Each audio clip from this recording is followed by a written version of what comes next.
Denying the laptop. Can you log into the YouTube from another machine? Because then that's the echo. It's the YouTube. Yeah. Just play it now. Let's not use the same one for YouTube. It should be another. Yeah. Which means somebody has to open another laptop. You can just go and Once you log in, you can close it.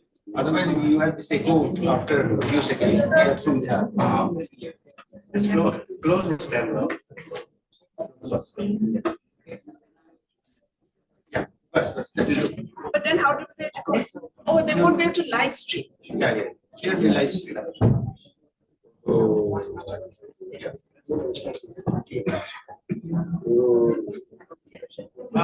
Start now. Now start. I'm even more impressed that you guys have managed to do it so well. Knowing what all can happen.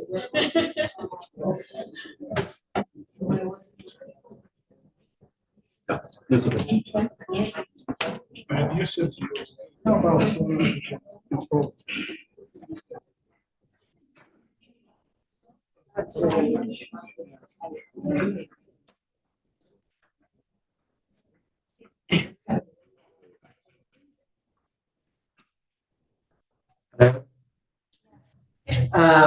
Good afternoon, or is it good morning in some corners of the world? Good afternoon and good evening in some corners. But welcome to our Samuel African Institute of Agrarian Studies summer school. I hope we don't have more interference from the coach. Sorry about the mishap just a little while ago, but these things, technology will fail you sometimes. So it's a great honor for us to welcome all of you from the various corners of the world. And it's a great pleasure, at least we're able to meet with quite a lot of you physically, but we also welcome those who are listening to us through Zoom. The interactions in this forum are very interesting in the touch on broad issues that affect quite a lot of livelihoods in our agrarian South. And so we would like for you to feel free to share your experiences, your approaches to some of these issues. And whilst you are here, we hope you'll have a good time in Harare. And all of you who are elsewhere, I hope you also have a good time listening to the deliberations that are going on. And on behalf of the Board of Trustees, I'd like to welcome all of you. Thank you.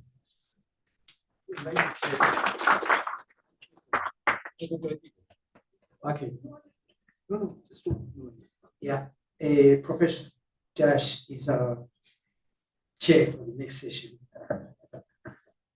Thank you so much. It's really a great pleasure. And I also want to add my apologies to those who are online for the late start. I also want to feel sorry for you. This is such an amazing location that you're all really missing something, but maybe some other time you will get the opportunity because it's really terrific. So thank you so much for hosting us. So I'm going to get straight into this because we are already quite late.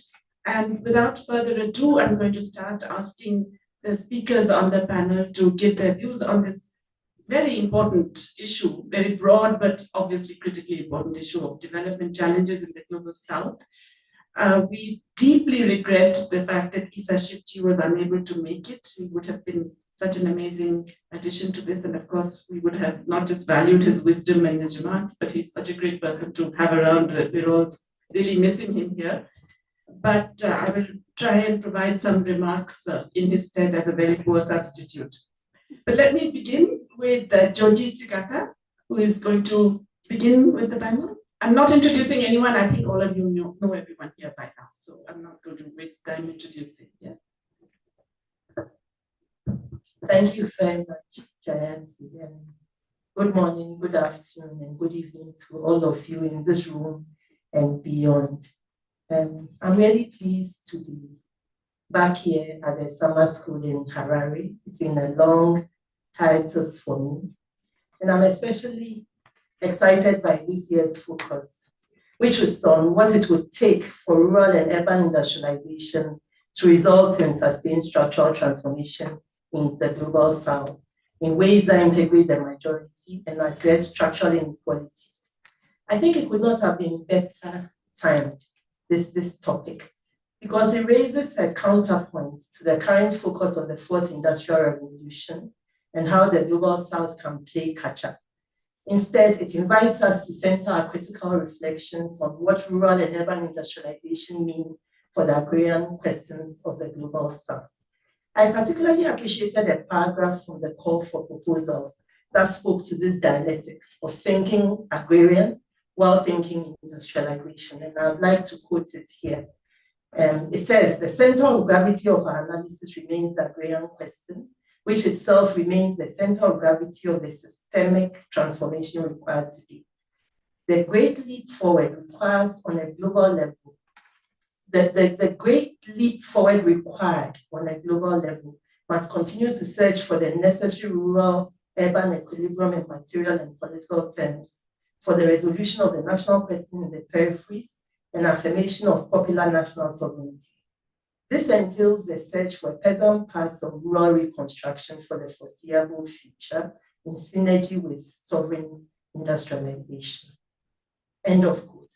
So my short reflection on the development challenges in the global south, which is itself a very broad topic, will focus on three connected challenges that I believe have implications for agrarian-centered rural and urban industrialization. These are, first, the current global debt crisis and the turn to austerity in responses of global south governments. Two, the exponential growth of precarious work in the global south.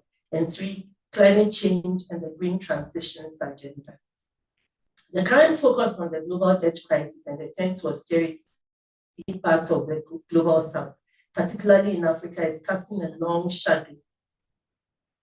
The fact that unsustainable debt is a cyclical and structural problem for developing countries is significant because it also entails their loss of policy autonomy. This particular crisis has features, has special features because it follows the COVID-19 pandemic and also is compounded by the war in Ukraine, and it has led to the contracting of economies and the cost of living crisis across the global south and elsewhere. Moreover, the specificities of the crisis, the fact that more expensive external private creditors are owed much of the money, and the fact that domestic debt is also implicated, has created a perfect storm, which I believe has long-term challenges for development. And government responses are worsening matters. African governments, for example, are largely focused on repaying external debt, mainly at unsustainable levels of government budgets, and renegotiating domestic debt in ways that are creating livelihood crisis for domestic holders of government paper, with ramifications across households. And this is also leaving very little in the budget for serious projects of structural transformation, which require huge investments in rural infrastructure, in the social sectors, in production and in social reproduction. Even more insidious is the turn to excessive taxation of the poor. There's currently a lot of anger and despair about the new state of aggressive and regressive taxation in South Africa, Nigeria, Ghana, Zambia, Kenya, and Ethiopia, just to give a few examples. These taxes, in the midst of high levels of inflation and currency depreciation, are deepening the crisis of household debt and social reproduction in both urban and rural areas, especially among the people Issa Shivji refers to as the working people, although this is also spreading to the professional middle classes as well. Particularly in rural areas where decades of neoliberal policies and rural neglect and discrimination have resulted in a combination of agrarian stagnation, food insecurity, work precarity, and long-standing rural distress. This turn to austerity and a deepening of neoliberal policies will further depress the countryside and result in conflicts and long-term civil unrest and civil conflicts. Two examples come to mind that I wanted to mention. The first has been called the peasant revolt of the Sahel. And to quote the peasant leader Koulibaly in his 2023 article with Grayalis, he says, high levels of injustice and state neglect are the root of the peasant revolt in the Sahel. Of course, there are external actors who support armed groups because waging war is very costly. But when peasants and herders' children have taken up arms with so-called jihadists, It is because the Malian countryside and indeed the entire Sahel are in the throes of abject poverty. This is why we have war in Mali, Niger, Nigeria, Burkina Faso, a war which is now spreading to coastal countries, to Benin, Togo, and Cote d'Ivoire. We all share the same problem, the marginalization of peasants and rural communities. For example, in Mali, we have done studies showing that 82% of the Malian budget is spent in Bamako. Out of a population of 20 million in Mali, 3.5 million people receive 82% of the state budget, and the rest have to make do with barely 18%. Those are the causes of war. We will have a war as long as the state of injustice does not change, and rural folks continued to see the state as a parasite that takes what little you have and gives you nothing in return, no progress, no social justice. People pay taxes, get nothing back, and they know that their money is just feeding a system of plunder and paying for the perks of a small political and bureaucratic elite. Jihadists take advantage of this resentment. It's not difficult to mobilize frustrated people, especially when you can pay peasants much more than they're able to earn from their work. End of quote. I quote this in detail because I think it describes a very central developmental problem in our countries, the neglect of the rural population and the neglect of agriculture. But we see these examples across the global south. If we take the example of the 2020 farmers' protest in India, it's a good example of what conflicts occur when people experience state neglect in this way. The second related development challenge, which I think is also a threat to rural and urban industrialization, is the expansion and deepening of work precarity in the global south, particularly in the agrarian political economy. While precarious work is a long-standing feature of work in many parts of the global south, recent multidimensional crises are extending precarity into sectors that used to offer secure work, while deepening precarity in informal work. And studies on precarity in Africa, for example, have found the continuing precarity of agricultural work. And they have also found that it constitutes a significant factor in the widespread precarity of work.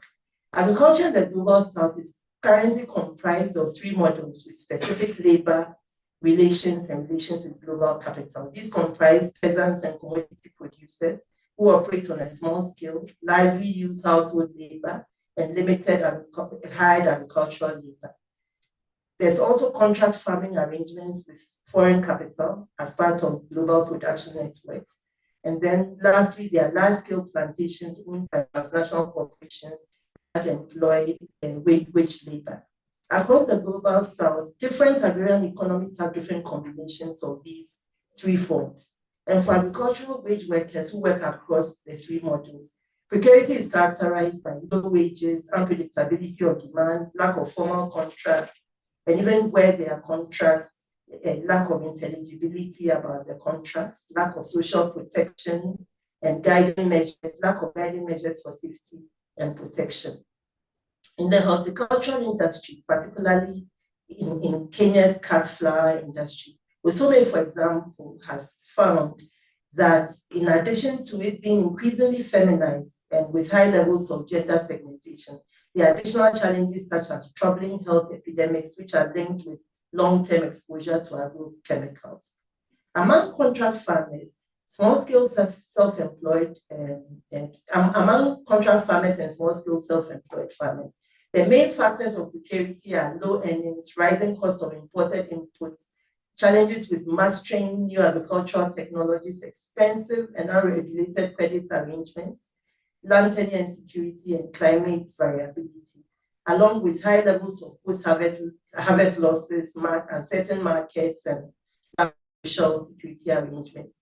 The resort to paid and unpaid and poorly paid family labor has added another layer of precarity to those working for these categories. And much of this unpaid labor is family labor made up of women and young people.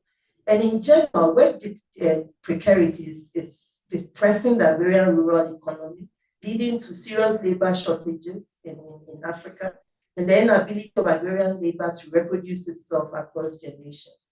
And this has implications for rural industrialization. And as we all know, a stagnating agricultural economy disables agriculture from its ability to catalyze agro-industrial transformations.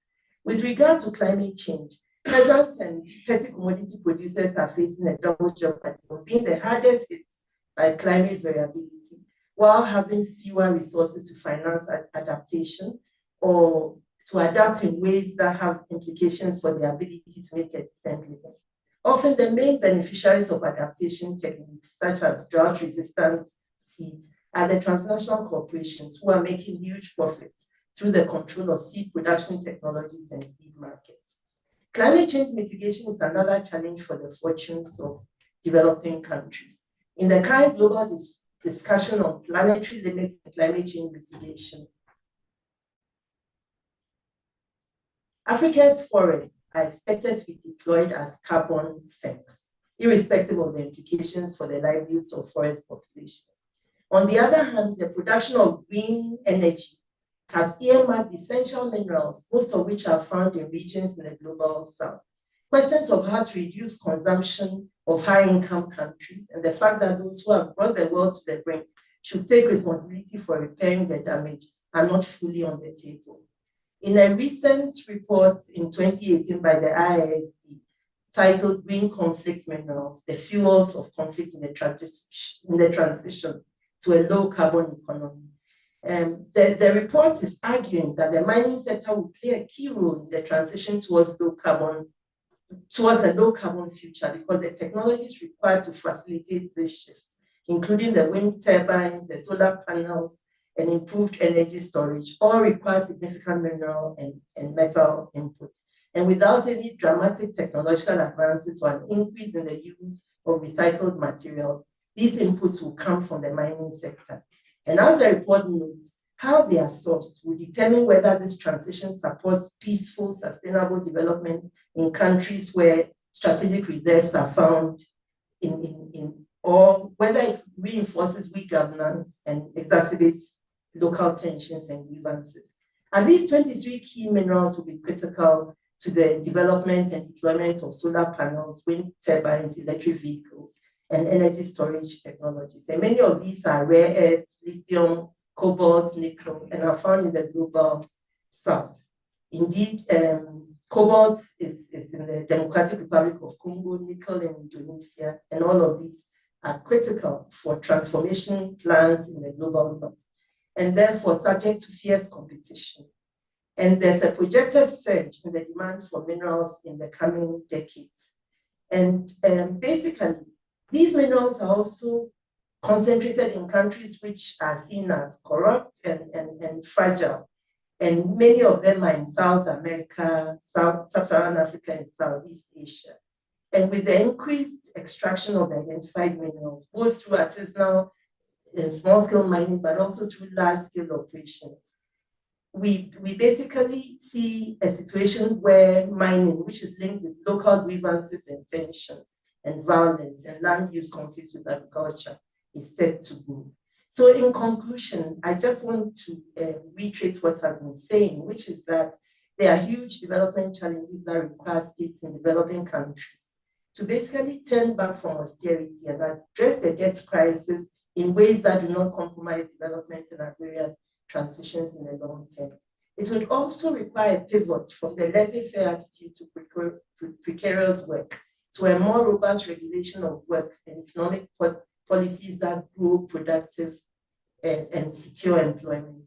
And lastly, the new scramble for green minerals from the global north has to be fought in a robust manner. And the social forces that have the most to lose need to mobilize to combat austerity and to fight for their interests to be recognized and centered in development policy interventions for the future. Thank you. Thank you so much, Joji. That was a truly comprehensive and remarkable survey of some of the critical issues, and really, I think, insightful and pointing the way for a lot of the future discussion. Okay, Paris. Oh, Praveen next, yes.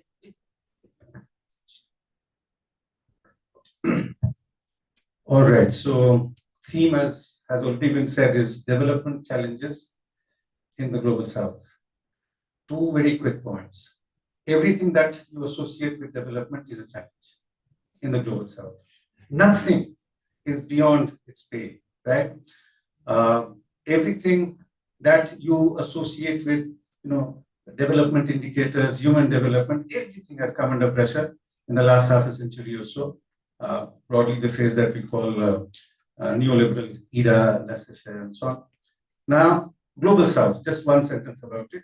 See, global south, as we all know, is not necessarily a geographical kind of construct, but it's basically a geopolitical construct. Now, as a geopolitical construct, what is it that unites the entire global south?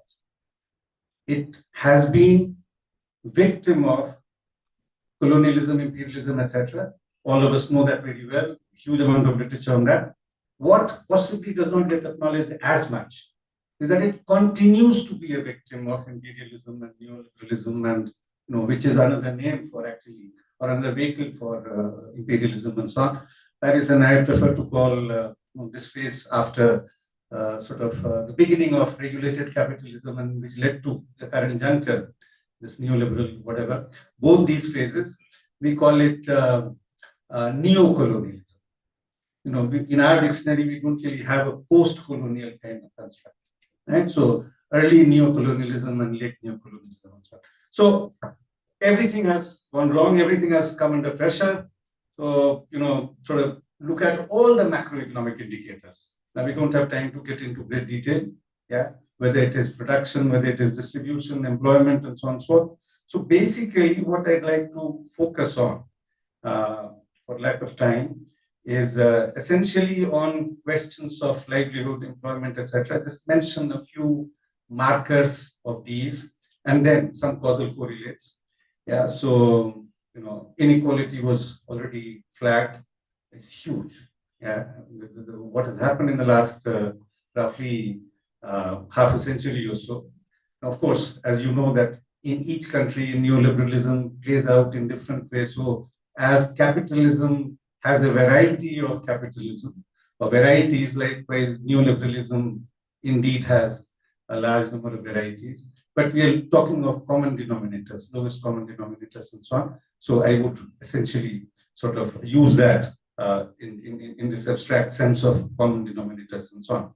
So inequality, let me just give you an example from India. In the first 2 years of COVID, our billionaires, measured in terms of US dollars, that reached 168, right? Of which 66 were added in the first 2 years of COVID. Right? So of the total billionaires, US billionaires that we have, it was an amazing thing. Yeah, the kind of huge march of inequality, and Professor Ghosh has written a hell of a lot on these issues. So this is something which yeah. So, but let me come to livelihoods and employment. What are some of the most important markers? Everybody, whether left, right, center, from late 1980s has been talking about jobless growth. Whether it is World Bank, whether it is ILO, UN institutions, and so on. This became late 1980s. It became kind of commonly accepted that yes, at certain junctures, certain points, certain countries, you have transition from jobless to job loss growth as well. Again, India, if you look at 14, 15, 15, 16, 16, 17, those 3 years, absolute employment fell for the country as a whole, and so on. If you look at this claims data, RBI claims data, 27 subsectors, you find that in 13 out of these 27, there was labor shedding. If you compare, let's say, 1980s as a decade, and these 3 years that I mentioned, 14 to 17 or so. And it is an amazing thing. What's happening? Your growth is still around 7%, 8%, and so on. So basically, this huge kind of what in the jargon of economists, this employment elasticity of growth, that coming under such a hammer. Yeah. So that is something which we know. So apart from quantity, quality has been a huge victim. Again, precarity, Georgie talked about it. So, let me not get into too many details. share of wages in national income, if you look at that, Kaushik Basu, he had done a study of some 40 odd countries. This was 3-4 years ago, and where he documents, he had studied 40 countries for which he thought that there was robust data. And he finds that without exception, share of labor, share of wages, right, declined in each one of these countries. I mean, this is amazing. You know, what is the connection between labor productivity and wage share, returns to workers and so on and so forth? Nothing, zilch, right? I mean, you just find that, you know, in many of our high-profile sectors, you essentially have significant increases in labor productivity. But what happens to wages? I'm not talking about the salary of managers, but basically workers and so on and so on. Okay, so sort of share of wages and so on. Essentially, what has happened during this entire period, there has been concentration of growth basically in a tiny handful of sectors. Fire is a very good example, meaning finance, insurance, real estate, and so on and so forth. And so if you have that kind of thing, basically MSMEs, etc., have come under huge pressure and so on. So you have this kind of challenge. Farmers were talked about, MSMEs, rural sort of areas by and large. Okay, so this is the broad kind of context when it comes to livelihoods and employment, etc. Okay, these two critical things that I wanted to flag.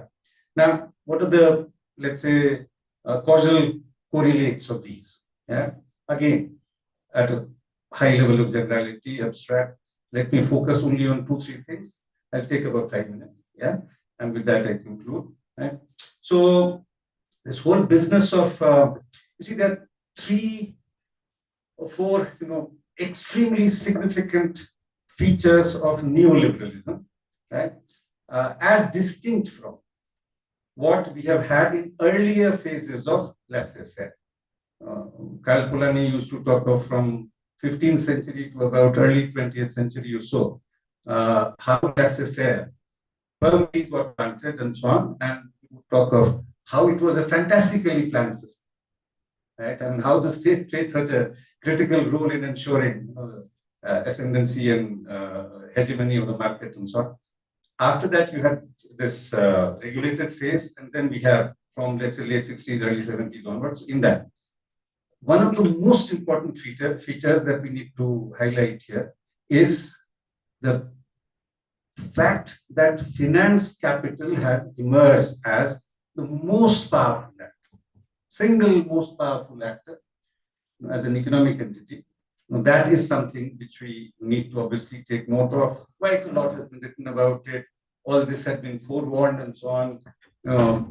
Sort of from the time of Keynes itself, there has been a huge literature how Keynes repeatedly had said that finance must be national, otherwise capitalism, will go to and will have a very tragic kind of face and so on. So all this has been highlighted. And so what exactly sort of when we talk of make a distinction between capital as finance and capital in production, very commonly made distinction. So if you look at that and you talk about financialization of accumulation primarily, the accent, the dominance, etc. So this, there's a good definition, very simple definition which we have. Financialization means the increasing role of financial motives, financial markets, financial actors, and financial institutions in the operation of the domestic and international economies. Some of you actually might have read Jyoti's paper that she had done for DESA in 2005. It's eminently accessible, very sort of, even if you're not an economist, if you have no training, you will actually benefit a great deal. So I would very strongly recommend all of you, those who have not read that paper, to this is DESA 2005 paper. So you should certainly look at that. So what Niall Ferguson had said, again, roughly 2 decades ago or so, a distinction between planet Earth versus planet finance. Much of Ferguson's work I'm not persuaded by, but that's a different story. But this distinction that he made is indeed very, very useful. So this is something which we need to take note of. Let me just give you only one aspect of it.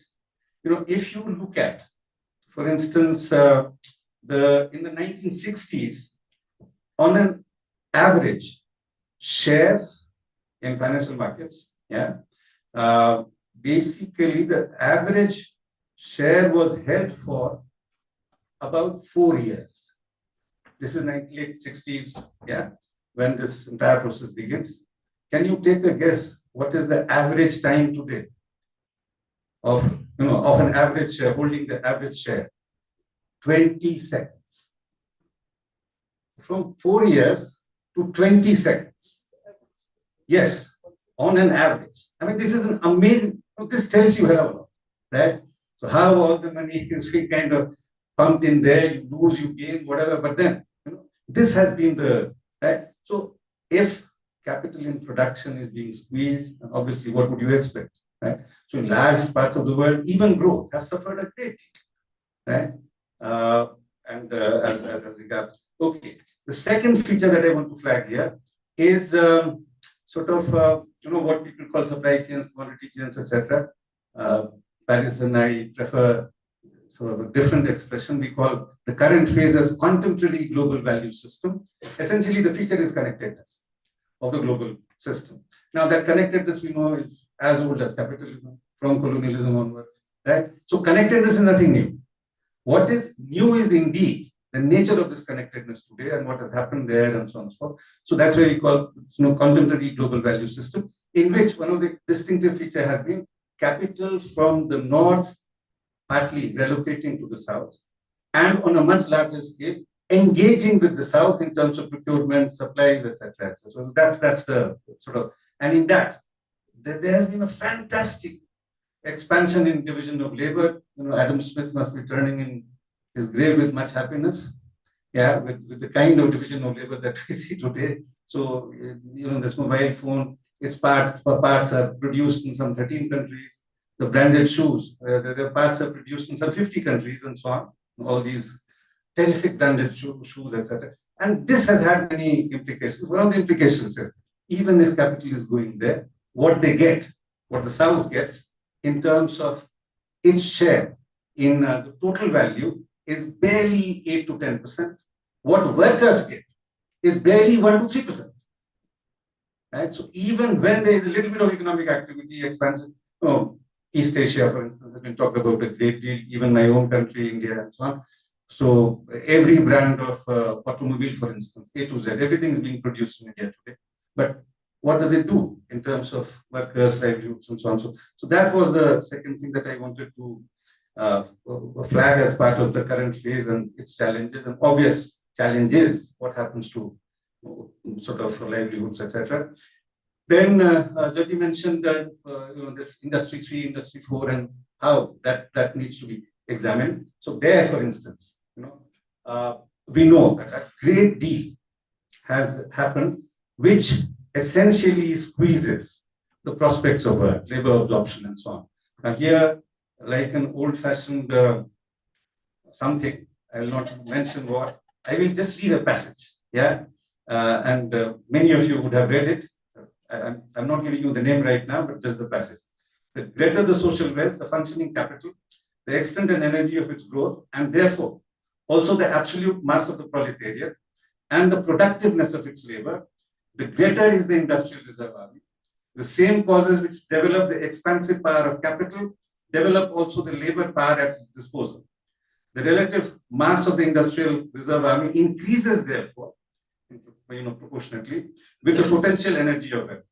But the greater this reserve army in proportion to the active labor army, the greater is the mass of the consolidated surplus population, whose misery is in inverse ratio to its torment of labor, etc., etc. Let me stop there. It's a long quote, but many of you would have guessed where does it come from. This is, that's it, much famous absolute general law of capitalist accumulation. So essentially referring to unregulated capitalism, what Oscar Lange had called spontaneous capitalism, many economists use that phrase. This is what happens in terms of prospects for labor, etc. And this, to my mind, is one of the most powerful passages ever written in social sciences with respect to spontaneous capitalism. Okay, so with that, let me stop. And all this has also indeed meant decimation of labor rights across the world. later, if we have time, we can sort of reflect on some of those issues, but let me stop here. Thank you for your attention. Thanks, Praveen. I have to say that was also really a very powerful intervention, not just the quotation, but overall the whole thing. Thank you. So now, Paris. Yes, thank you, Jayati. It's a pleasure to be here next to you, to have you with us in Harare this year, and great pleasure to be with you. Welcome to our summer school. This has been a long tradition. This is our 16th summer school.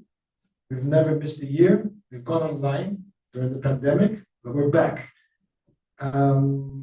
This is the heart and soul of the network. This is where our work is presented. This is where our journal special issues are developed. This is where our books are developed. So this is a very important moment for us. It's only a week, and we make the most of it.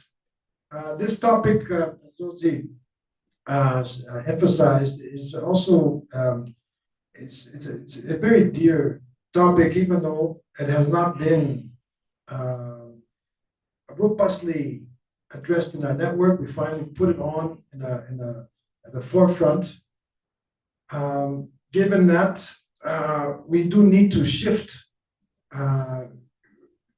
our focus on this issue of industrialization in a manner that is compatible with our own interests and the requirements, in fact, globally, of resolution of the agrarian question. These things are not separable. My contribution, brief contribution in 10 minutes, I will project some slides as well. We'll let you know in a second, just to graphically demonstrate the growth of labor reserves. Yeah,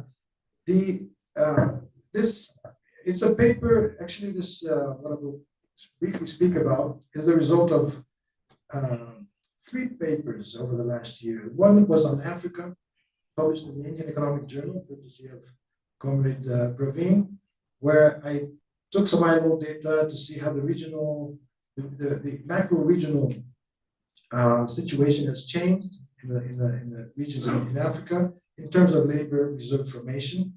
This also then we with in a paper with Archana Prasad and a book that's coming out on gender in agrarian transitions, we also pulled up the global data from the South, in the regions of the South, how labor reserves have grown and what the position of women has been in this long trajectory, and also a paper that will appear in the next next issue of the journal on polycentrism, or what Samir Amin called polycentrism, and what in our lingo today is called multipolar transition. But there is I would like to insist that there's a difference in the terminology, in the meaning of the terms. For Samir Amin, a polycentric world meant much more than what is commonly held to be a multipolar world.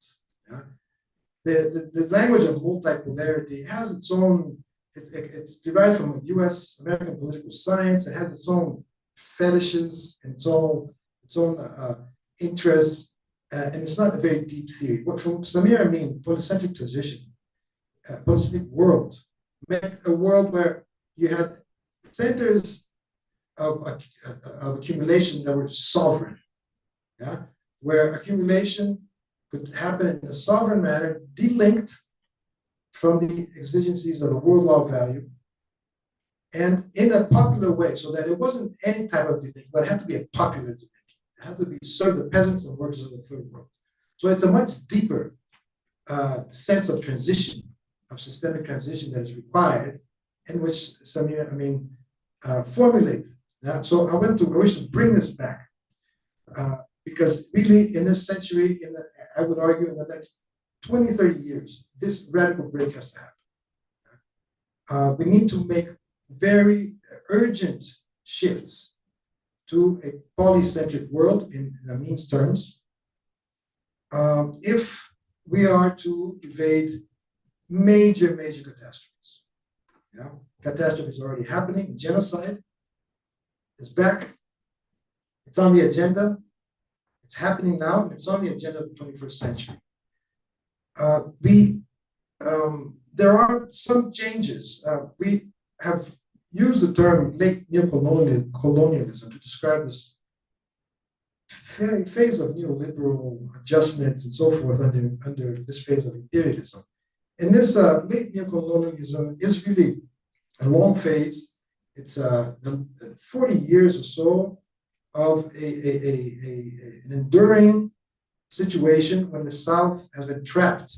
Most of the South, with the exception of China, which broke out of the trap, has been trapped in a process of degradation in terms of work. It's been, but also the social aspects of the conflict that this all generates. That Jodzi brought in her talk. All this is intensifying. Yeah, there is a deepening degradation of the sovereignties that were won by the South, this generalized sovereignty regime that the South won, conquered after World War II. So there is a sovereignty regime today, unlike the colonial times. Everyone has a right to it. Everyone, with the exception of the colonial situations that remain, Palestine and so forth, Western Sahara and others, but the rest are also from within, given the way that capitalism has evolved and the way it has produced labor reserves, it's eroding these sovereignties from within. Neo-fascist tendencies and realities here and there, India, Brazil, are all part of this phenomenon.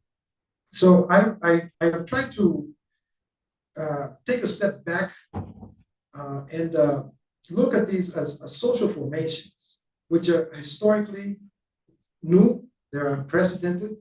If we look at the social structure, and if we look at the intersectoral relations between industry, agriculture, services, we have never had a situation such as this before. I will graphically show very quickly. I think it's visually, it comes out much clearer, but in a sense, in a nutshell, over these last 30, 40 years, the ILO data that I will show is consistent it's harmonized over the 30-year period. But over this period, we have seen very slow, over 30 years of neoliberalism, or more 40 years, we have seen very slow proletarianization, very slow creation in percentage terms of salaried employment. Yeah? And it's almost stagnant in some regions. Very slow industrial absorption, with the exception of China. Yeah? So that there is actually a massive exit from agriculture in terms of labor, and this labor has not been absorbed, yeah, in industrial activities. There's a fast-growing service sector. The service sector is everywhere with very precarious labor. That's where the labor reserves are being channeled, and even more so, very large numbers of men and women, especially women, outside the workforce, expelled completely from the workforce. Now, let me just show you graphically. I think it helps visualize some of the.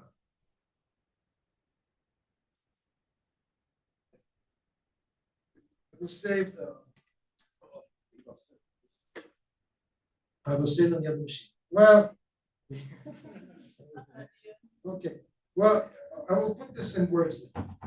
In fact, the graphical representation worked very well because it was so clear. Yeah, the types of society. Chat or something? Are you connected? You can put it in the chat. Okay. Yeah, he can share his screen. Thank you.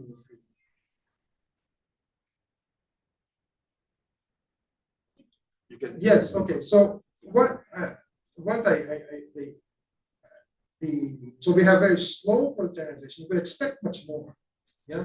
After so many years of neoliberalism, they promised so much, and they delivered zero in terms of salaried labor on a global scale.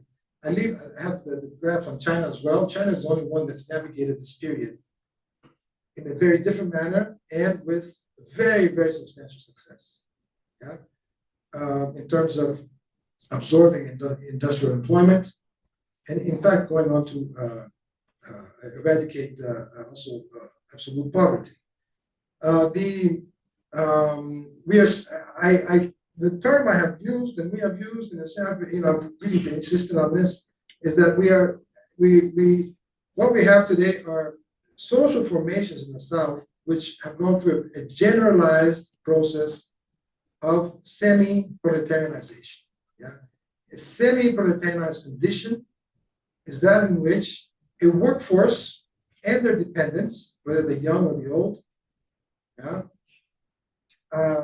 over a significant period of time, we're not talking from 1 year to the next, we're talking over a generation, let's say 20 years, 30 years with the data that we have, over a generation, do not come to depend for the social reproduction on wage labor, even though they have lost all or some of their means of production, and as a consequence, struggle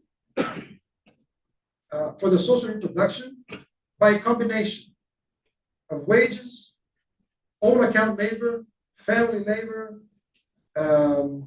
yeah, and all kinds of combined activities, yeah, over a long period of time. Yeah, it's not like we can expect in 20 years, 30 years, 40 years that the world will move towards a different situation. This is an enduring type of social formation. It's a semi-proletarianized social formation, but the working class is not fully proletarianized, and the peasantry is also semi-proletarianized. So did we get the?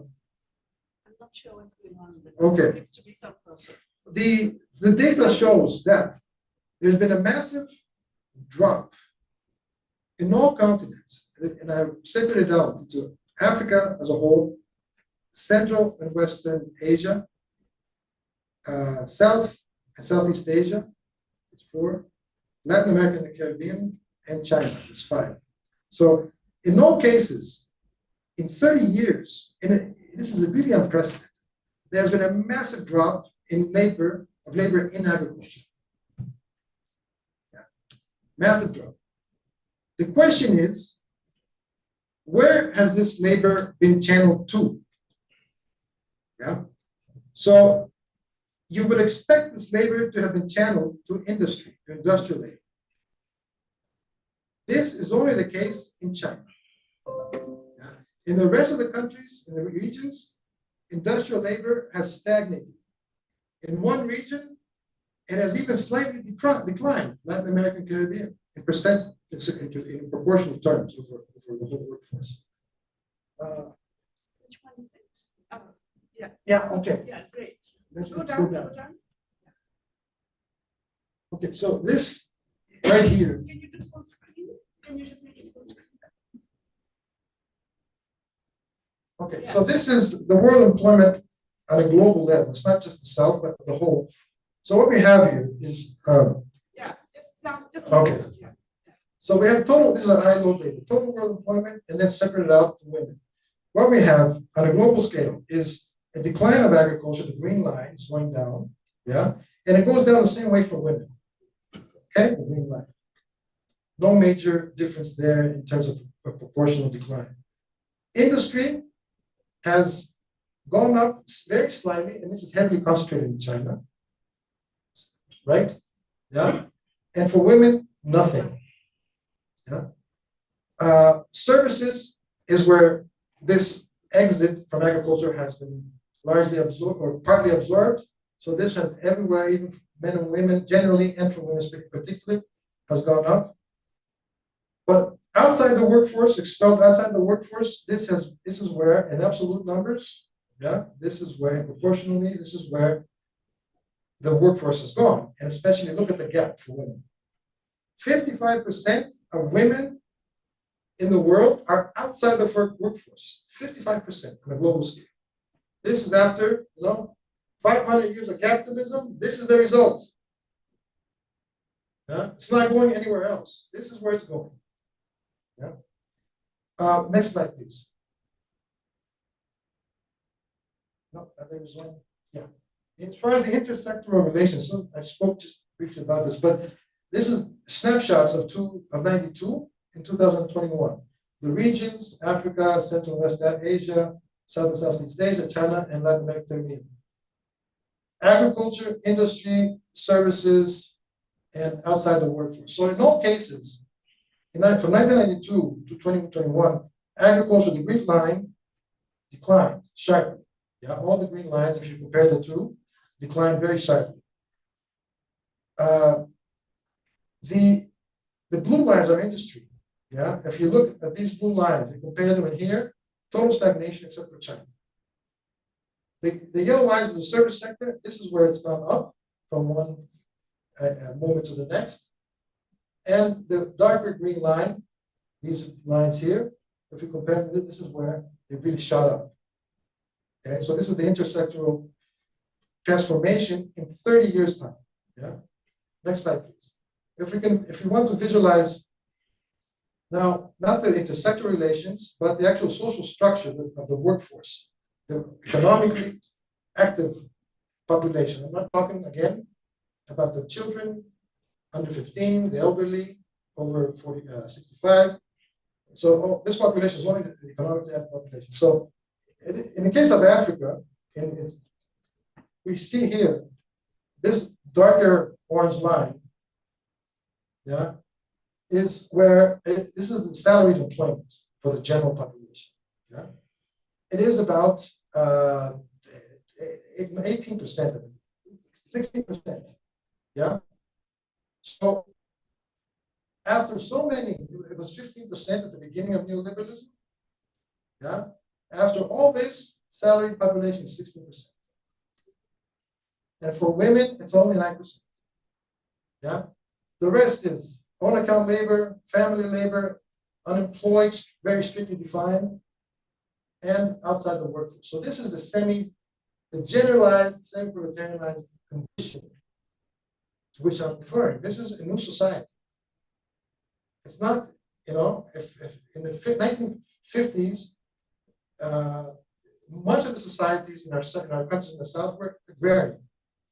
Yeah, so it doesn't compare to that. Now they're moved out, and they have formed a new type of society.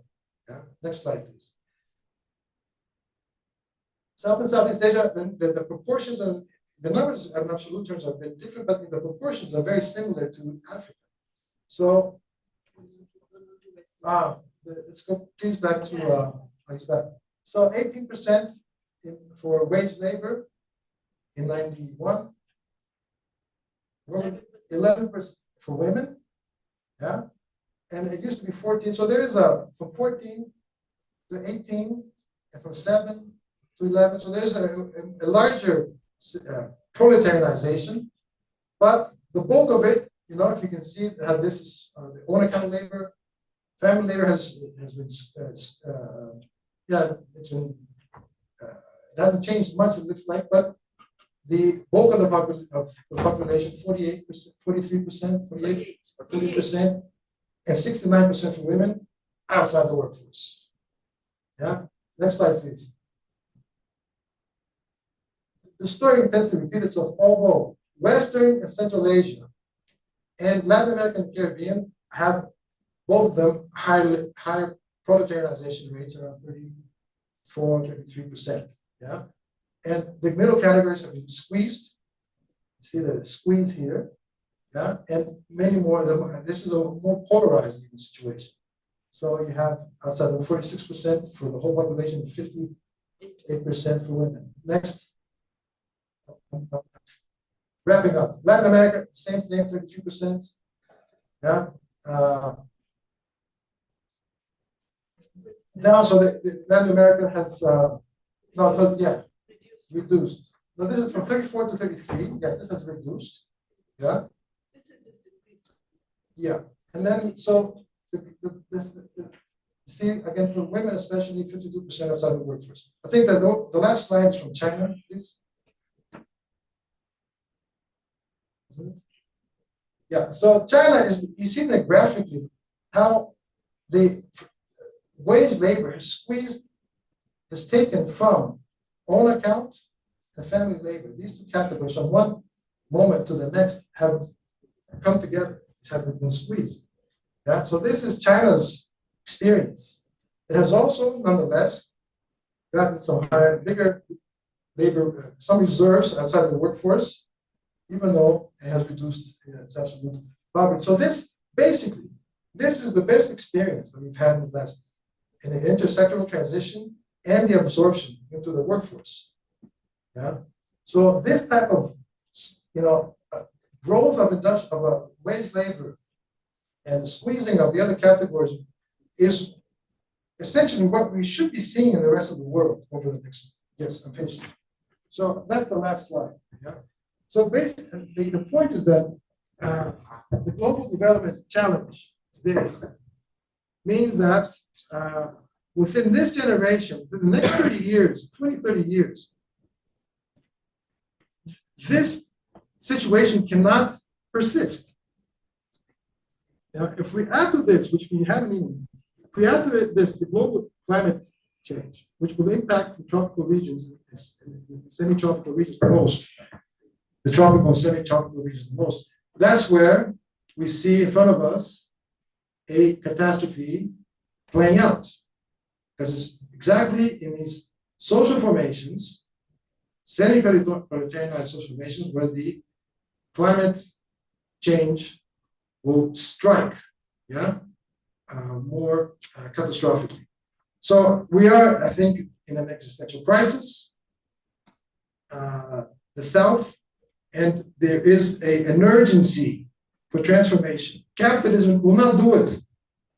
That's the final point. Capitalism will not do it. Yeah, only socialism and socialist planning will do it.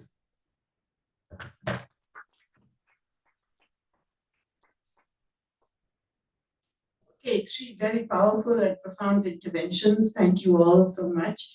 I'm going to add a couple of footnotes, basically, because there's so much in here, and I don't want to take too much time away from discussion since we started late. But I want to just highlight some of the points that have been made with the very global picture that we've got. And as you can see, it's a very dark picture. It's quite dire, right? I mean, it makes you want to sort of go home and take to your bed because we're doomed in a way. So yes, there's no doubt. I think all of the things that were highlighted are absolutely true, and they have intensified, and many of these will get worse. There's no question about it. And the challenges are multiple, not just from nature and the planet, but from the particular economic system that we have set up. Definitely capitalism, definitely neoliberal, financial, globalized capitalism, as Praveen had mentioned. Definitely the integrated contemporary value chain, whatever thing that I think all of you highlighted the different ways in which that plays out, from Joji's discussion of the cash crop discussion and so on. But let's step back a little bit and say, okay, how did we get here? Going back to the varieties of capitalism thing, how is it that capitalism, which has been chugging along for 200 years before that, and creating inequality and disparity and so on, nonetheless didn't quite create this extreme catastrophic changes that, let's say, Paris has just highlighted, or that we know we're facing with respect to the ecology and nature and so on. And I think a lot of it has to do with the basis of the way in which it's played out in the developing world, which is to say it's not just neoliberal financial globalization, but it is, if you like, the colonization of the mind, the convincing of policymakers across the global south that export-led growth is the way to go. Yeah, and that in turn means, and of course you're then told that in order to achieve the best export-led growth, you have to liberalize your external trade, you have to deregulate your domestic markets, and you have to open up to finance as well, because then you will get finance to come and invest in all of these export-led growth projects, okay? Then of course you also then take on additional debt, either the government or the private sector, and then you end up in the debt crisis that Joji mentioned. Now, essentially, I think, all of these are instruments, the debt crisis, the imposition of austerity, which restricts domestic demand, the viewing of labor and wage costs as only costs. That, rising wages is a terrible thing because it makes you less cost competitive than in another country, which is possibly exporting the same thing.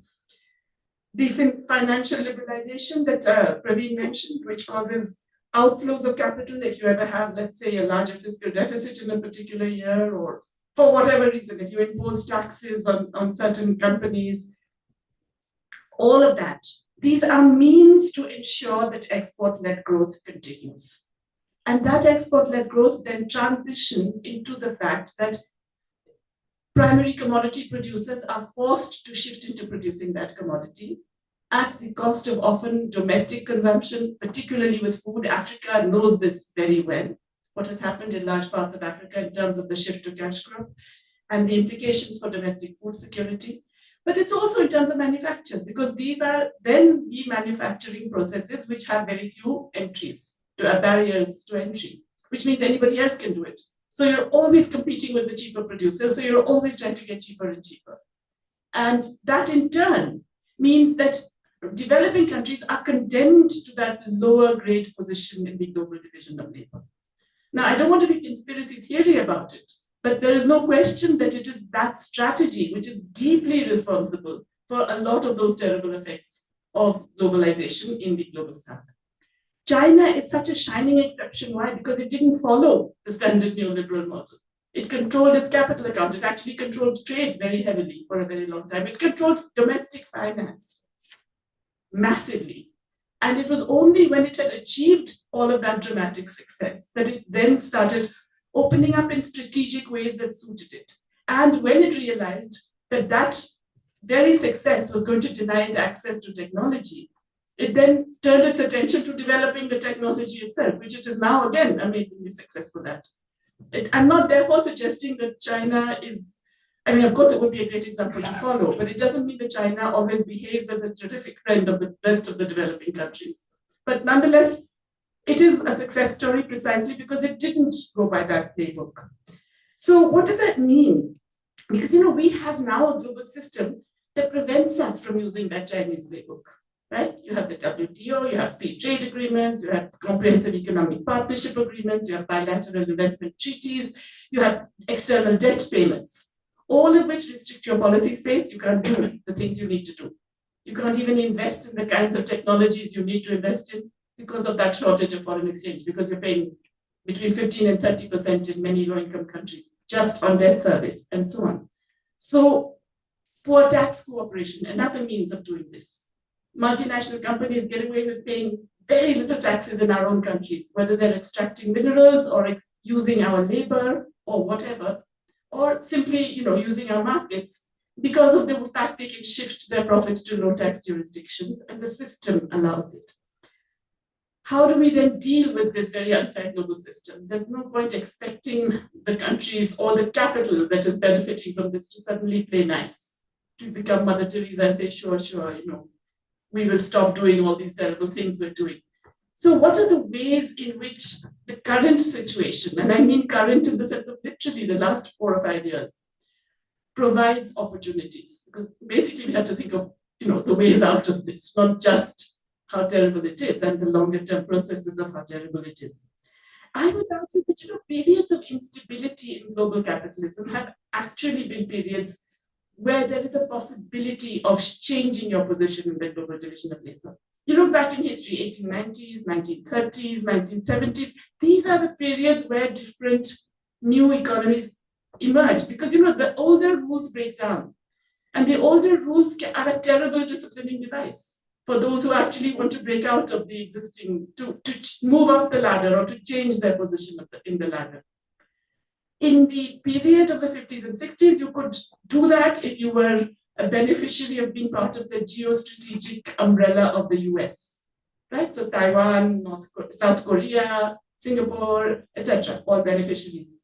Otherwise, you really have to look for these spaces and these periods. And this is one such period. And there are many ways in which this is working out.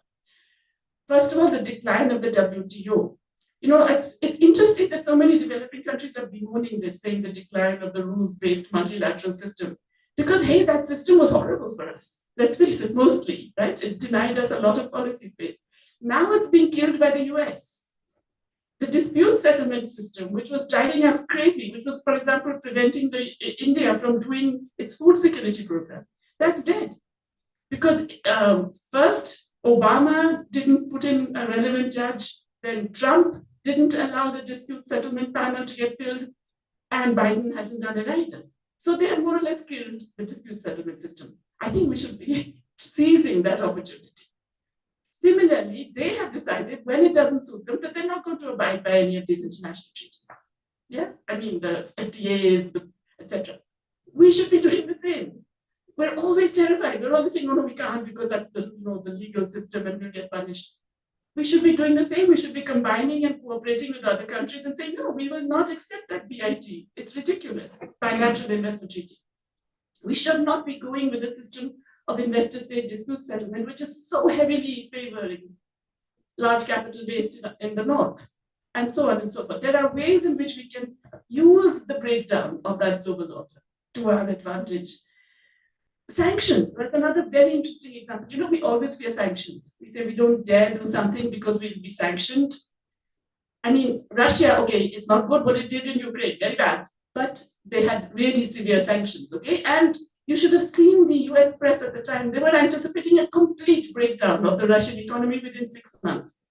It is actually flourishing. And there are two main reasons for this. One, it was able to avoid some of the worst implications of the sanctions through the assistance of China, the ability of other countries to become the conduits, and the use of other exchange arrangements, you know, not the SWIFT that model and so on, and other banking systems to actually provide Russia with all the foreign exchange it needs. Russia now has a bigger current account surplus than the reserves that have been frozen by the US, and which they are illegally seeking to divert to Ukraine. Okay. The second important reason why the sanctions have been so good for the Russian economy is that it enforced import substitution. Now, import substitution, just like industrial policy, they became bad names. Now in the US, everybody's singing the praises of industrial policy. The European Union has rediscovered it. We are the ones left behind. We are the ones who say, no, we can't do it. The global rules won't permit it. We don't have the policy space, etc. But sanctions forced import substitution in Russia. And there is apparently a massive rejuvenation of Russian manufacturing, which had completely died after the breakdown of the Soviet Union. I'm not, again, saying that what Russia did is a good thing. I'm just saying sanctions are not necessarily the worst thing in the world. Similarly, Argentina, if you remember, there was a period when it was excluded from the global capital markets after it managed to renegotiate its debt. There were some holdout creditors who said, no, we don't accept it. A US court went along with them, with the holdout creditors, and therefore they could not access capital markets. Between 2004 or 2005 and 2000, and wherever Macri came to power, was it 2018? They couldn't actually go to capital markets, okay? Now, according to the stuff we're fed, this is the worst disaster in the world. You know, once you can't go to a global capital market, you are just finished, your economy is over. Employment went up, output went up, productivity went up, minimum wages went up, gender wage gaps reduced, social protection improved in this period. Then Macri comes to power, does a deal with the holdout creditors, gets a big loan from the IMF, accesses global capital, spends like no tomorrow, and leaves a huge mess for the next government to pick up, which will now again is now trying once again to renegotiate its debt. So I'm saying there's an exclusion from global capital markets or even from certain parts of global trade is not necessarily the disaster that is presented to be. We need to open our minds a bit. We need to be a bit bolder. What does it mean? It means that we have to now think of new strategies. I think Georgie put it very well in that quote of, you know, the walking on two legs, really. When you're thinking of agrarian question, you're thinking of industrialization. But you have to think of it in ways that don't necessarily be completely confined by the rules of the global system, because, hey, the rich countries are not playing by those rules, okay? So we need to be thinking of how to play differently, using our domestic markets, using regional markets, using cooperation within and among countries. Of course, domestic political economy is crucial. In many of our countries, we have governments that are so aggressively pro-elite that they're not going to be doing these things. So we have to do a lot of changing of our domestic political economy. It's also true that all these conflicts that were mentioned are strongly intertwined with geopolitical, so that conflicts will either be created or exacerbated by geopolitical forces if they don't like what you're doing. But I still think that this is a period which presents more opportunities for genuine industrialization than we have had, certainly in my lifetime. So I think this is the moment we should all really think of taking advantage of. Okay, let me stop here and we open it up to questions. After the panel, we thank the chair.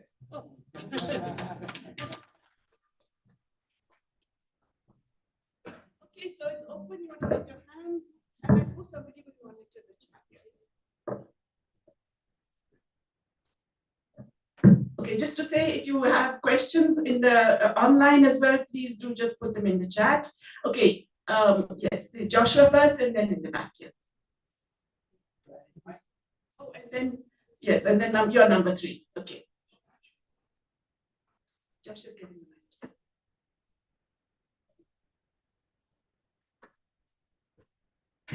mic. Good afternoon. Thanks a lot for the presentations. I just wanted to pick up 1 or 2 things that are of great concern. George mentioned the issue about the climate change.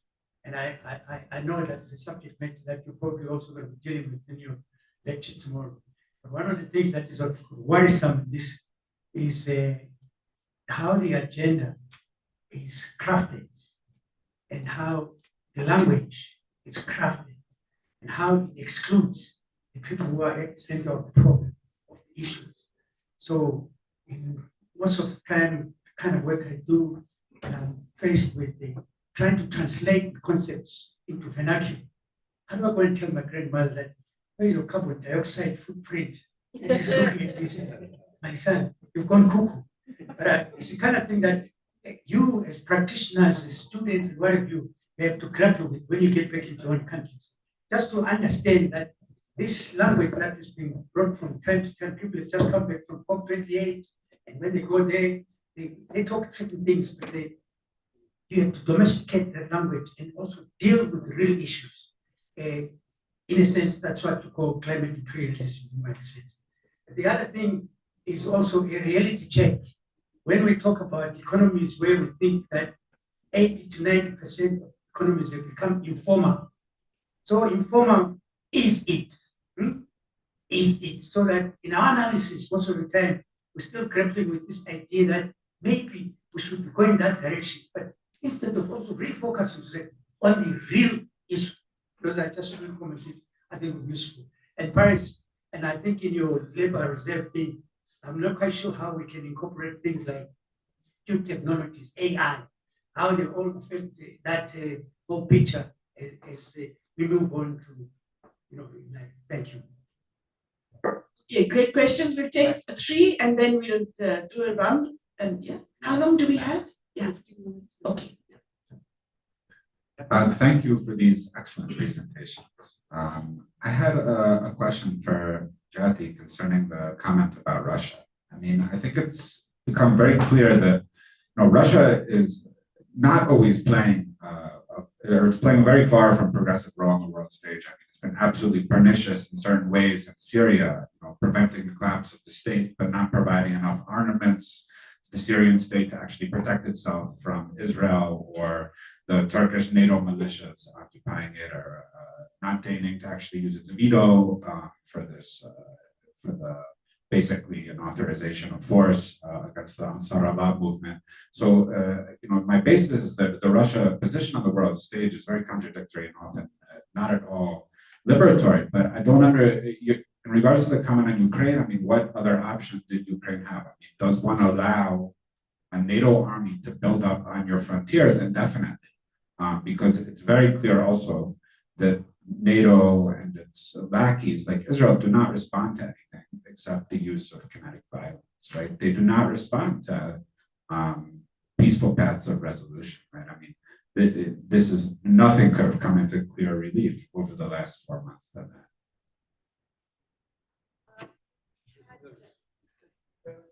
Will you please also announce your name? It's better for all of us. Hi, I'm Emilia from Argentina. I wonder about, I see the graphic. For example, people that can find formal work, they fall in this application, in this new service work that the market provides. So people work in Uber, in Rappi, and in platform of sexual work too. People find forms to survive in informal sectors. And we see in pandemic that the state can do nothing. So people look for that solutions. And in this path, they now they are asking for example, they respond to the new president that we have. They believe in this idea because it's the one solution they can find during pandemic, for example. So we have a lot of people that thought that is the graphic that you show that has this idea in his mind. So it's difficult to see how we can. It's a challenge. I think it's something very difficult to resolve. And at the same time, if we like the state, if we like the state, what can the state do? Because, for example, the investment in industrial sector, the substitution of imports, it's main labor in the case of Argentina at least, and I think it's the case of more countries. So we can invest in some other sectors like health and care, for example, and infrastructure for countries that allows women, I don't know, go to the market or go to or have time to fight. So I have a lot of questions about that, and I think it's something very complex that you try here. But well, this is some comment and question about that. Okay, thank you. Then we have Sandeep, and then, okay, we go down the line. Sandeep, and then you pass it down. Thank you for a very stimulating session. Indeed, very enlightening for me. I think I just want to ask one question of clarification to Professor Paris. Now, you mentioned about fantastic analysis and data and all that. You mentioned about, of course, the growth of labor reserves, and the proportions, if I notice, haven't changed dramatically. The numbers obviously have grown, but there are minor shifts in proportions, obviously on the negative terrain. But what's interesting, and therefore I want to know a little bit more from you, how do you look at, you also talked about a new society, I mean, what we were, what were the social relations, and what's now. I think it'd be interesting to, one of the phenomena I could think of immediately is the construction of a category called refuge. Huge numbers in these years, the numbers of refugees, for instance. So, I mean, one can see that kind of thing, but what was in your mind? It'd be interesting to know. Thank you, Chair, and thanks to our eminent panel. I wanted to compliment, my name is Adventino Banjo. I wanted to compliment a question that the sister here asked on what can the state do? And I wanted to add on by saying, how do we link these reflections of development challenges to the existing critique of the state, particularly from a post-colonial vantage point? Thank you. Thank you. Thank you to all the speakers and the chairperson. My name is Peter. Probably my question is not, I mean, it can also be linked to some of the questions the chair raised, but it's addressed to all the speakers and the chair. When you talk of developmental challenges, I think of late what we have witnessed over the past 5 decades or so. One of the key challenges has been not only the role of the state, but also the role of regional institutions, regional and sub-regional institutions. And I think it's one issue which has not been, which has received attention, and not been adequately addressed, because if we are to look currently, for example, in Africa, if you go to some other regions such as West Africa, you realize that some of the sub-national groups such as ECOWAS, they've used to advance and perpetuate the international division of labor, taking into consideration what has been occurring in the past few months. I'm just giving an example of West Africa. So what do we see, what should be the role of the regional organization? How should we reconstruct them? What is the way forward concerning this? Thank you. Oh, that's, so yes, please go ahead. In my other life, I was a facilitator. Good day. So my name is Tanya Razwa. Can you give your name? Tanya Razwa. Yes. So my question, and I want to comment on what Mem said about sanctions. I know I'm actually from Zimbabwe, so I'm home. So my question is, as you mentioned that Russia managed to outdo the sanctions from the US because of certain aspects. But I want to try to understand, because I come from a developing country, and I presume Russia is a developed nation. So the implications of sanctions on those states is kind of different, because us as Zimbabwe, we are also sanctioned for the longest time. And I want to understand what developing states or nations can do. Just hold it like this, like a pop star. Like a pop star. Yeah.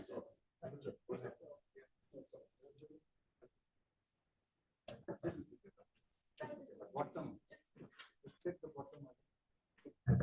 No, but you can use this one. Oh, it's not working. All right. So I want to understand so that what can developing nations do so that they can deal with sanctions for their growth, because most of them they just crop out like our sanctions are obscuring us from attaining one or two things. But in terms they can do a lot. Like Russia, in terms they find a way to maneuver out there and make sure the development was made. So what can developing states do to make sure that they can attain development, not blaming on sanctions? Thank you. Okay, we have a couple of questions online. Okay. Will it be, this is MV. Will it be correct to say that labor in the service sector with minimal industrial production in most of the third world is being serviced by debt? And this is why third world has massive debt and migration problems. Then the other one, anonymous. What is the relevancy of dependency theory to understanding global value chains and changes in the global economy? And the last, anonymous again, recent debt crisis in global south has been attributed to the role of IMF and World Bank. Is there any alternative to these global institutions where neoliberal ideas seem so prevalent in world over? Okay, great. Very excellent set of questions and very comprehensive and all over. Shall we go in the reverse order? We start with Paris, then Praveen, then Georgie. No, I'll be last.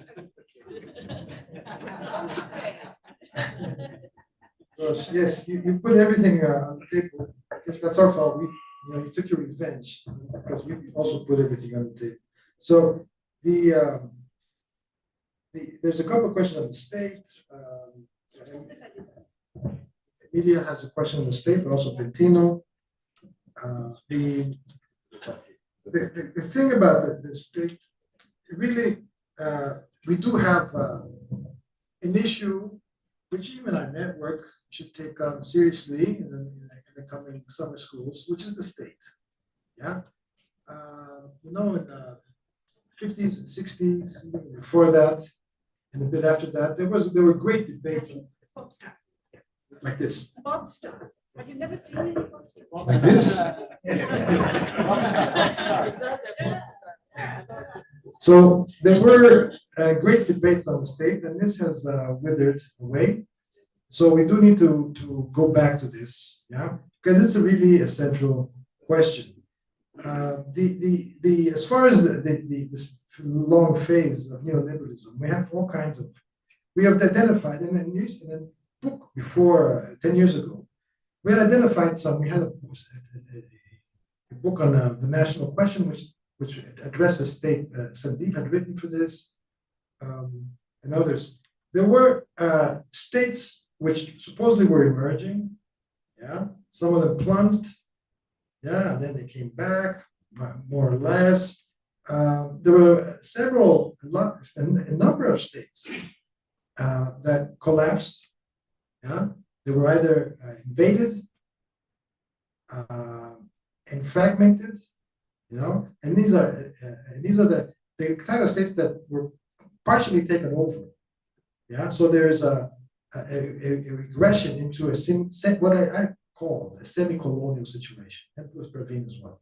Yeah, there is in today's world order a series of states in Western Asia, in the Sahel. Yeah, even though this has been being reorganized now, but the Haiti experience, and a bunch of states that have really lost their sovereignty and have been partially taken over. There are all the other states that preserve their sovereignty, but it's a very degraded type of sovereignty. Yeah, it's a neo-colonial type of sovereignty, and the functions of the states generally, fulfill. Of course, states are very contradictory. It is also the case of socialist China. Yeah? And I use this term seriously. Yeah? I think we need to look at these, and at the end of the day, policy, state policy, in terms of all these policy, input substitution and so forth, can come and go because the state doesn't have a consistency, because it is contradictory. It forces all kinds of contradictions vying for the state. Yeah? And unless you take the state, and make it work for popular forces, it will not have the kind of consistency, that is required for a generation, which is required, for a major transformation. So taking the states, popular forces in that sense, radicalizing the state, and then there are cases, we also identified a number of cases, whether it was Venezuela, whether it was Zimbabwe, whether, that have gone through a process of radicalization, massive land reforms here, new projects in industrialization, all kinds of, new strategies, with all their contradictions and blemishes and so forth. So this is an important question. I think we need to really pay. The regional organizations with freedom. I will not talk too much, but the regional organizations are fundamental. But you see, they are very vulnerable. In fact, ECOWAS has been captured. SADC is wavering. This neoliberalism has eaten into SADC. It's, you never know exactly what's going to come up. And in Latin America, you also now trying to, but you see, you need a series of states that understand each other in order to establish a pattern of collaboration and cooperation and regional integration. In Latin America, you have these waves of, from fascist type states taking, to leftist type states, and then back again, coups, serial coups over the last 30 years. We are in a period of serial coup d'etats in Latin America. It has never ended. So what kind of regional cooperation can you have when this happens? So the sanctions, well, the Russia had oil, in fact, has oil, and that really is what saved it, because it managed to save its currency by the export of oil. Zimbabwe didn't have it. Zimbabwe is exporting, tobacco, and gold, but it doesn't. Who's going to save Zimbabwe's currency? It's not, it's a real question. It's collapsed. The currency collapsed, and it's another. There's a lot of dollarized states out there that have lost their currencies. So anyway, I will stop. As far as the new society, it's very clear to me. If it's not socialism, it's not going anywhere. That's very depressing. State capitalism can deliver things, has delivered things, regulated capitalism. So I think we should maybe think step by step. But anyway, on the question of, since labor reserve has generated some interest, we actually need to go much deeper and dig deeper and so on. So even in case of China, you see, China has, according to different estimates, 200 to 300 million circular migrants, right? India has about 100 odd. Again, estimates vary, 110 to 140 or so. So between these two countries, of the 3.2 million workers, billion workers in the world, I mean, we're looking at 400 million odd were, very, very precarious situation. Multi-locational households and all kinds of things. So, so it is simply adding to what Paris was talking about in terms of, so China has indeed achieved sort of, quite a bit. But in fact, Kaushik Basu once said that if our economic theory had to be true, we need to take China out of the world. So yes, indeed. All right. In terms of neocolonialism, for instance, has China escaped it entirely? No. I would argue that, in fact, this is Jason Hickel's estimate, that via these contemporary global values, sort of, if you want to call chains or whatever, but systems, China has lost over a period of roughly 30 years, equivalent of its GDP, in terms of what Hickel and others call unfair trade and so on and so forth. So there are these numbers that you need to obviously keep in mind. Sandeep, your thing on migration and that's all. It is indeed the kind of things that you get of the total international migrants, according to International Organization for Migration, that report, some 67 millions, 67% are basically war refugees, starting from Iraq, Afghanistan, and so on. So huge. And they kind of are among the most vulnerable category. And yeah. So state, of course, I think we really need to work a lot more on state specifics in each country, specific in each area, and so on and so forth. And like you have to connect popular movements, the nature of state, and these regional cooperations, etc. Thank you. Thank you very much for those really interesting questions. But I'll also be brief. I wanted to agree with the chair, Uncle Josh, that we need to domesticate the climate change language, but also the agenda. And this is because, as we know, the climate change agenda is very top-down and top-heavy. Africa is seen as a cog in the wheel of other people's agendas. If we don't domesticate the issues of climate change, we can't mobilize our populations to get them to make the kind of demands that change the discourse around how to deal with climate change. And we're going to have the kinds of scenarios that I was talking about, where mitigation doesn't work, adaptation becomes big business for other people to make money and so on. There was a question about the informal economy being the real economy, and I could not agree more. There's a clear need and a clear demand for scholars and states and policymakers to rethink our ideas about informality and the informal economy, because of the discourse of modernization and development, everybody's in a race towards formalization. And this clearly is a fake agenda. It is not going anywhere.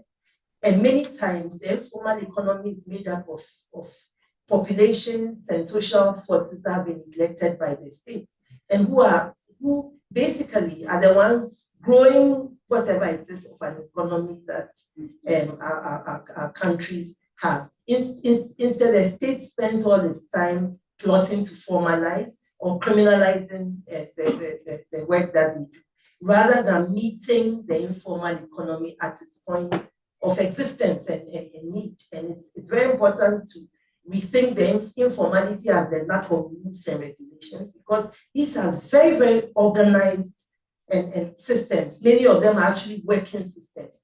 Last month, I was in Ghana researching illegal small-scale mining, and I was staggered by the level of organization of this so-called illegal small-scale mining. I mean, the rules were so strict that these were communities that we felt safe in. At no point did we feel we're in any danger. But in the popular imagination, this is the Wild West where people are killing each other. So it's really important that there's a rethinking of how the state thinks and society thinks about informality, and therefore how to address the huge developmental challenges of the informal economy. And I also wanted to agree about the importance of regional integration and the RECs.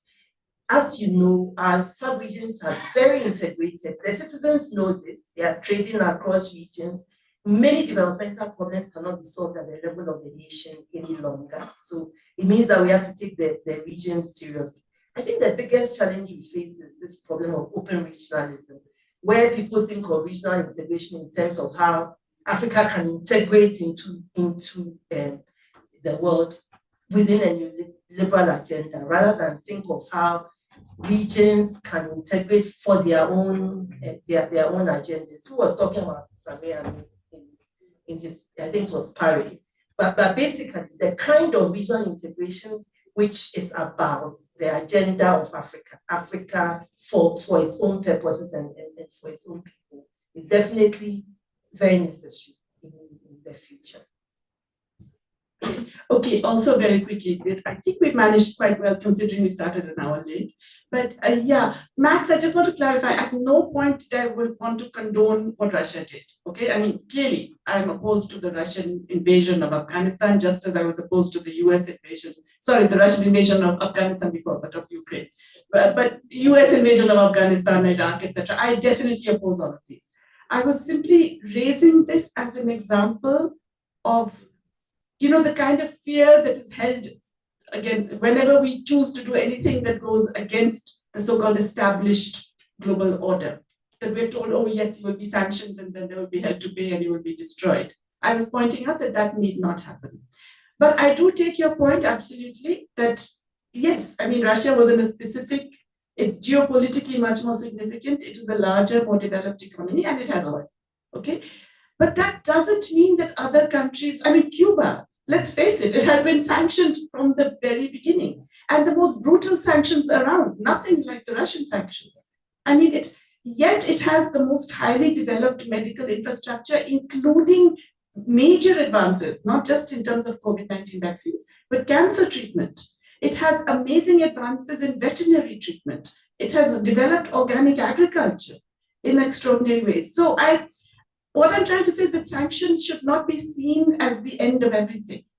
And so it requires a different domestic political economy as well. Yeah? And it requires being able to use allies more strategically.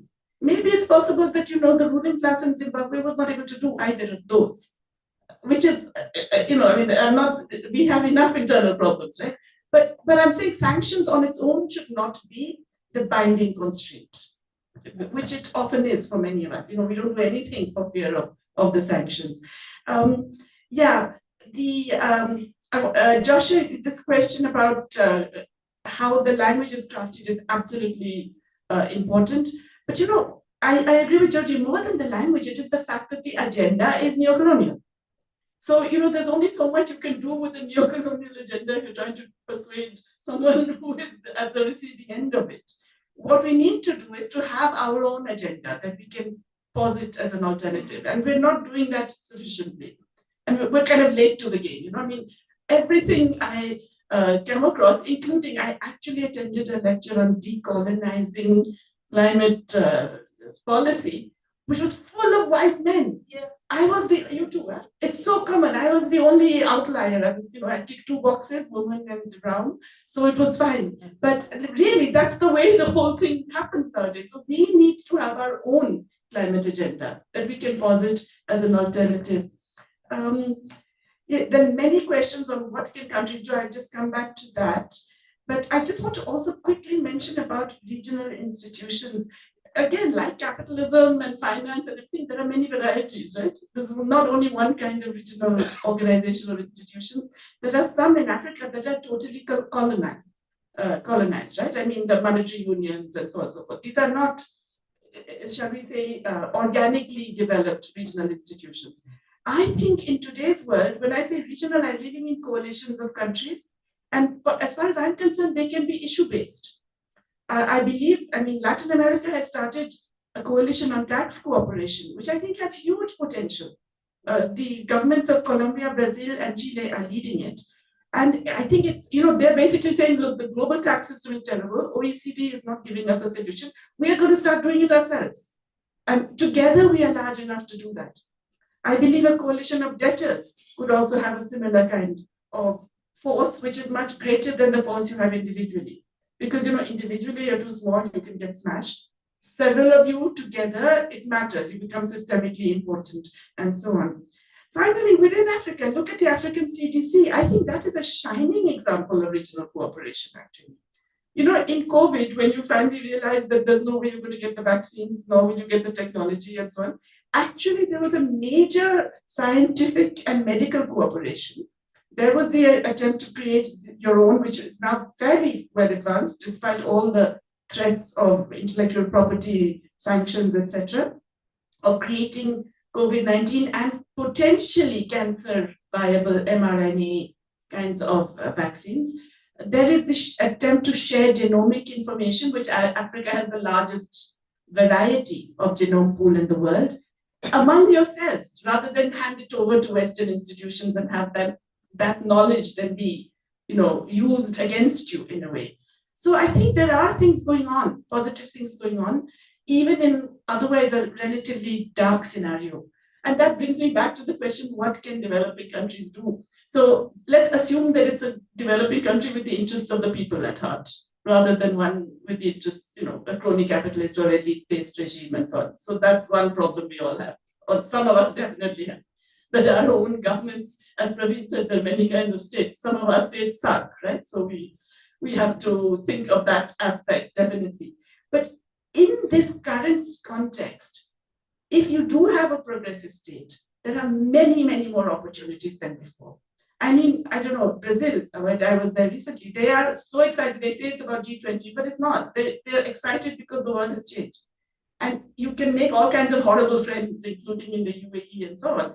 But you use that for a particular advantage. You use that for a particular aim, in a way. I mean, geopolitically and geoeconomically, there are many more options available than there were even a decade ago, I think. To me, I mean, I'm not saying it's great, because of course it's not. And it's not even the cup half full, but at least there's some bit of water in that cup, finally. And so let's drink it. Okay, thanks. I think that's it. Thank you all very much. Thank you for great moderation.